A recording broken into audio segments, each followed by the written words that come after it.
Hey, I'm Selima. And I'm Tami. We're co-founders of Iwilla Remedy, where we teach you how to turn your health issues into non-issues. Today, we're talking about communication, because arguing, being misunderstood, or not heard creates tension in your body. And this tension, when held, easily becomes a breeding ground for pain, illness, and disease to manifest. So believe it or not, Tami and I used to argue every week like clockwork. It was so emotionally draining for me. I always fell on the defense. My stomach would churn in knots anytime I needed to initiate a serious conversation with her because I just knew it was going to blow up. And for me, I saw how I would be so preoccupied with the argument that it would become an unconscious excuse for me to not do the things that would keep me in balance. I'd be stewing, coming up with new retorts, picking Selima's points apart, replaying the argument. All this takes energy and time. Then I'd blame her because I fell off my routine, which then we get into a new argument. So we're going to share our 8 best recommendations to help you become a better communicator in all of your relationships. These communication habits have personally helped us argue way less, clarify our language, feel safe being vulnerable, and get our point across without diminishing the other person's perspective. And in turn, because we're respectfully saying what we mean and truly listening to the other person, we don't feel all emotionally pent up, which always leads to physical discomfort. So let's get to it. Number 1, check yourself before you wreck yourself. Be mindful of how you talk to people. Tone matters. Before you start conversations, take inventory of your personal emotions. Are you running high or low? Are you feeling frustrated or frazzled?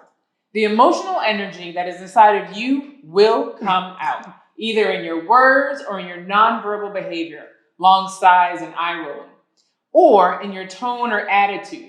It can make or break as how well the conversation is going to go. So a common statement in our house is check your tone, okay?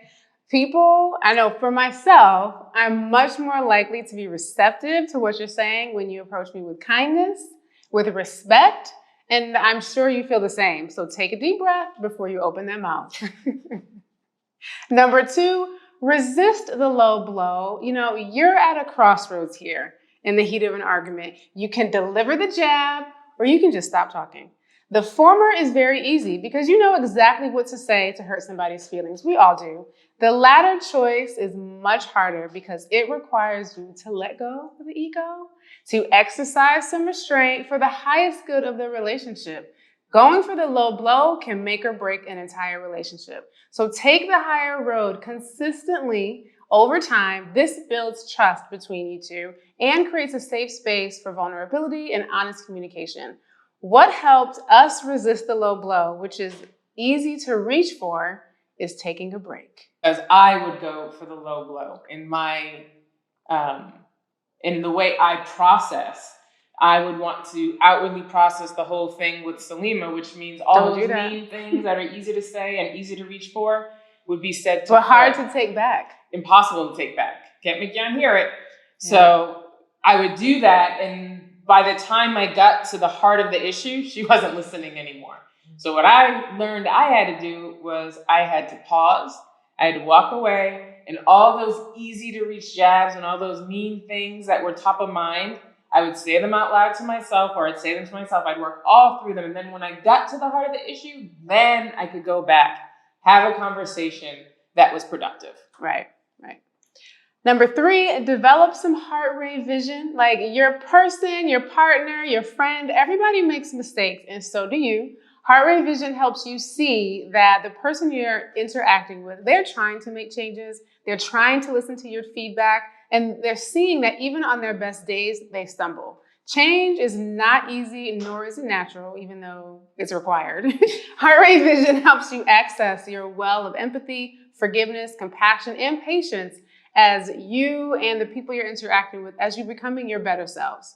Yeah, we expect people to change immediately after giving them feedback, but that's not their default. So therefore, it's not fair to have that expectation that just because I said right now, this is bothering me, and you say, I'm going to work on that, and then you immediately turn around and do the same thing that you just said you're going to work on, it will not be productive. for me to call you out and say, oh, you just said you're going to work. Instead, it would behoove me to have a gentle reminder of, we just talked about this, and I understand it's not your default, but this was something that you said you're going to work on. So. Right. We all need those reminders, but we also need the space to change.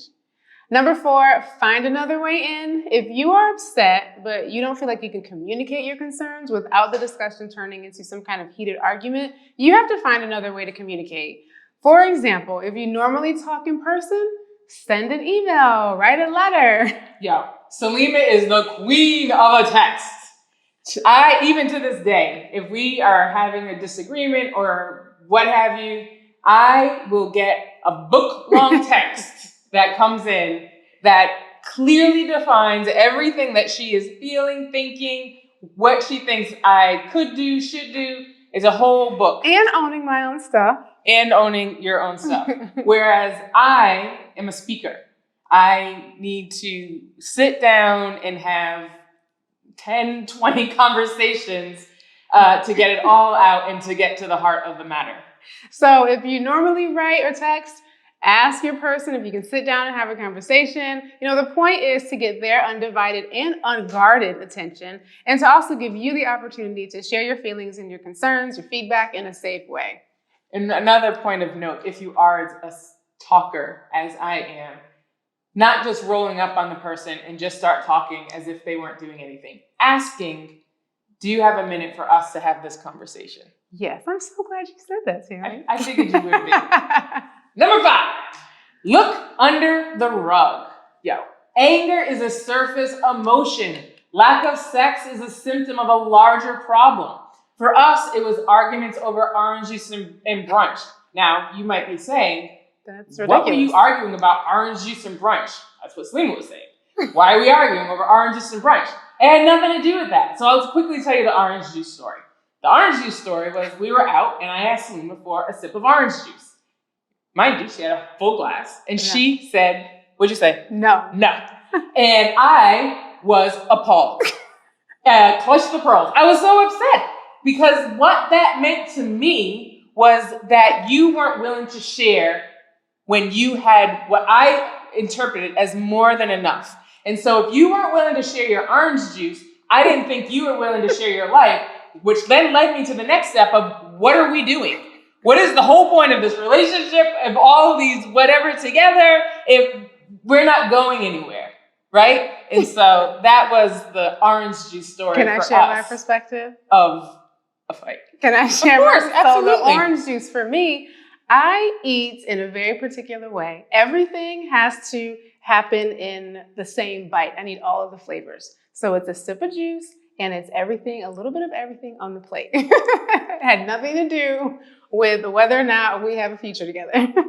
But by having that conversation of me saying, me being able to get past my anger, get past just saying orange juice over and over, right? To get to the saying of what this really represents for me, gave Selima the opportunity to be like, it had nothing to do with that. Right. I am just a very particular eater, and everything has to line up, and you're going to make me end sideways, and then I'm going to feel off for the rest of the day, right? So we were able to get past the surface emotion of anger and really get a clear understanding of the other person's perspective. And then I don't ask her for her orange juice anymore. And I don't think, we've been together like 15 years now, and I don't think we don't have a future together. Do you want to tell the brunch story? I love the brunch story. So the brunch story was I still love going to brunch. But for me, brunch time for the two of us was quality time that was set aside every week that we would get to catch up on the week that passed and set up for the week to follow.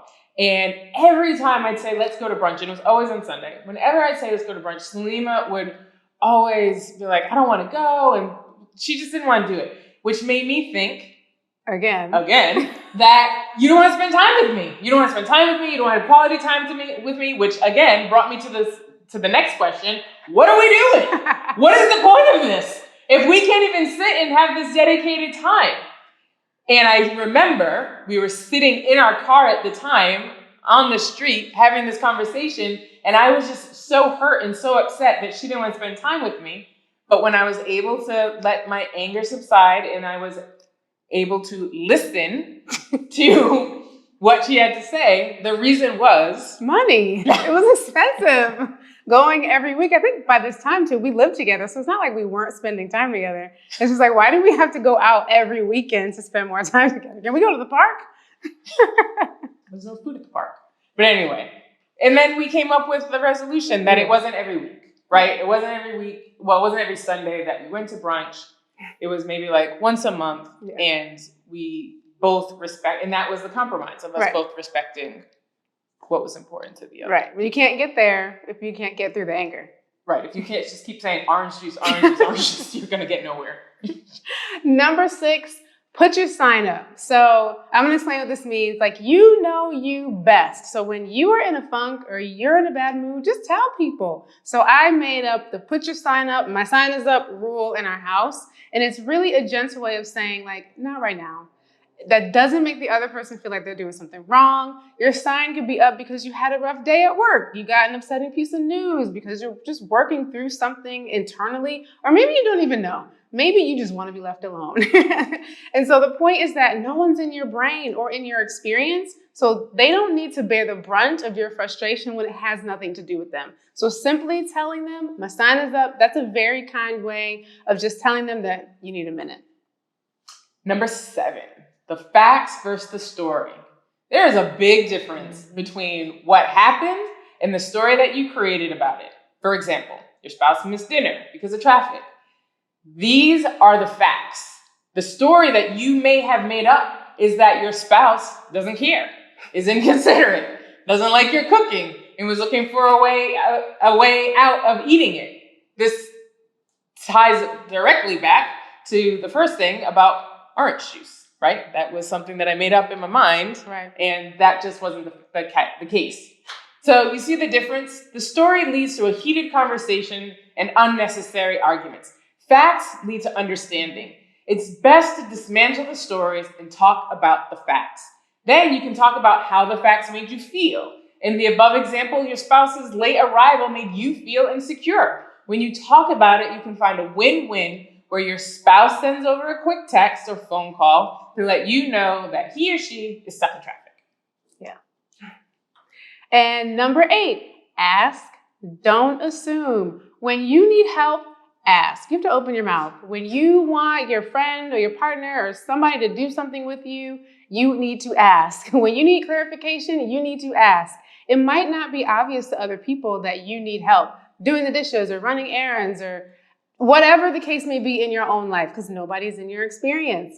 Everyone has different strengths and weaknesses. You know, we all view the world through different lenses, and everyone is their own priority. So something that might come second nature to you might not be second nature for another person. Assuming that your person or your friend thinks or processes or should behave in certain ways just by reading your mind, that kind of implies that your way is right and their way is wrong. And that's really demeaning, right? So ask first not only communicates your needs, but it also might give you insight into how other people see the world and experience the world and what's going on in their world. You know, I worked through the number 8 with a coaching client once, and it was huge in their relationship. And so I won't get into the details, but it was essentially around touch. And so whenever one person would hug or touch the other, she would always think that meant sex. Like, oh, you're only hugging me because you want sex. And it felt like pressure and it wasn't appreciated. But when there was actually a conversation, not the assumption that the hug meant sex, but asking like, hey, when you hug me, are you doing that because you're trying to get some? And when the response is, no, I just wanted to have an intimate moment with you and I really just wanted to hug you, that really takes all of that pressure out and it opens up the doorway to have a more meaningful conversation, which will then lead to more connection in the relationship. So we hope you found this helpful. Everything that we've mentioned today, we have done and lived firsthand and can say from personal experience that it has truly transformed our relationship. not only our relationship with each other, but even our relationship with other people, because we implement a lot of these things in all of our relationships, be it from friends, siblings, children. So we really hope that it was helpful. And in the comments below, let us know your best communication tips. Thank you so much for tuning in. Be sure to like and subscribe, and we'll see you next time.